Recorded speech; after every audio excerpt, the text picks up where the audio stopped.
জাতীয় বিশ্ববিদ্যালয় প্রায় 200+ স্টুডেন্টকে বিভিন্ন মেয়াদে শাস্তি আরোপ করেছে।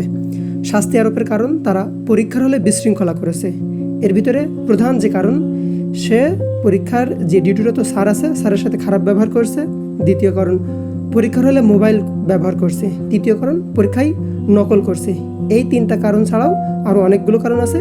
তো এই 3টাই মেন কারণ। এই 3টা কারণে স্যার ওই স্টুডেন্টের বিরুদ্ধে জাতীয় বিশ্ববিদ্যালয় অভিযোগ করেছে এবং তার উপর ভিত্তি করে জাতীয় বিশ্ববিদ্যালয়ের বিভিন্ন ধারার যে শাস্তি প্রয়োগ করে তার উপরেই এই স্টুডেন্টকে প্রায় 200+ স্টুডেন্ট আছে এখানে। দেখো এখানে অনেকগুলো স্টুডেন্ট আছে।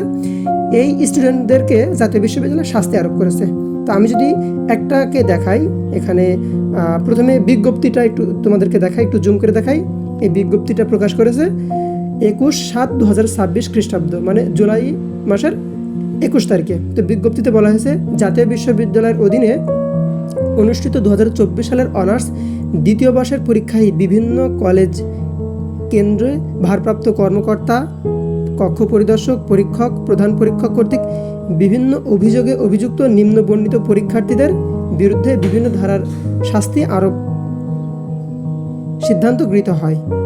এর মানে দ্বিতীয় বর্ষের যে পরীক্ষা হয়েছিল 2024 সালে, ওই পরীক্ষাটা হয়েছিল 2025 সালের সম্ভবত অক্টোবর, নভেম্বর কিংবা সেপ্টেম্বর, এই 3টার যে কোনো 2 মাসে হয়েছিল। তো ওই পরীক্ষার সময় পরীক্ষার হলে কিছু কিছু স্টুডেন্ট থাকে যারা বিশৃঙ্খলা তৈরি করে, পরীক্ষার হলে মোবাইল ব্যবহার করে, নকল করে। তো তার উপর ভিত্তি করে এই যে স্যার ডিউটিতে ছিল, ওই স্যারেরা জাতীয় বিশ্ববিদ্যালয় অভিযোগ করেছে। অভিযোগের উপর ভিত্তি করে এই শাস্তিটা আরোপ করেছে। তো প্রথমে এখানে দেখো যে বিধি অনুযায়ী আরোপিত শাস্তির বিস্তারিত বর্ণনা। এখানে কলেজের নাম দিয়েছে প্রথমে আজম খান সরকারি কমার্স কলেজ। এখানে প্রথমে আছে ক্রমিক নম্বর পরীক্ষার্থীর নাম। তো পরীক্ষার্থীর নাম দেখো মুসা এসকে, রেজিস্ট্রেশন নম্বরটা দিয়ে দিয়েছে। তার বিষয় হিসাব বিজ্ঞান বিভাগের, সে পত্রকোড ধারা এখানে এখানে তারা শাস্তিটা দেখো, সংশ্লিষ্ট বছরের পরীক্ষা বাতিল সহ পরবর্তী 3 বছরের পরপর পরীক্ষা অংশগ্রহণ করতে পারবে না। তার মানে 2024 সালে যে পরীক্ষাটা দিয়েছিল ওই পরীক্ষাটা বাদ, এবং পরবর্তী 3 বছর সে পরীক্ষা দিতে পারবে না। তার মানে 4টে বছর সে জাতীয় বিশ্ববিদ্যালয়ে পরীক্ষা দিতে পারবে না। এই যে এত বড় শাস্তি, তার কিন্তু স্টুডেন্ট লাইফে একটা বড় বাধা হয়ে যাবে পরবর্তী তার কার্যক্রমে। এছাড়াও বিভিন্ন মেয়াদে শাস্তি প্রয়োগ করেছে। এখানে দেখো যে সংশ্লিষ্ট বছরের পরীক্ষা বাতিল করা হলো, তারপরে এখানে সংশ্লিষ্ট বছরের পরীক্ষা বাতিল সহ পরবর্তী 1 বছরের পরীক্ষায় অংশগ্রহণ করতে পারবে না।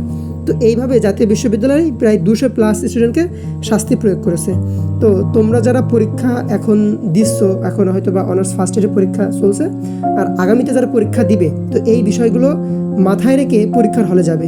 যে পরীক্ষার হলে স্যারের সাথে দুষ্টামি করবে না, পরীক্ষার হলে নকল করবে না, এবং পরীক্ষার হলে মোবাইল ব্যবহার করবে না। এই 3টা বিষয় মাথায় রেখে তুমি পরীক্ষার হলে যাবে।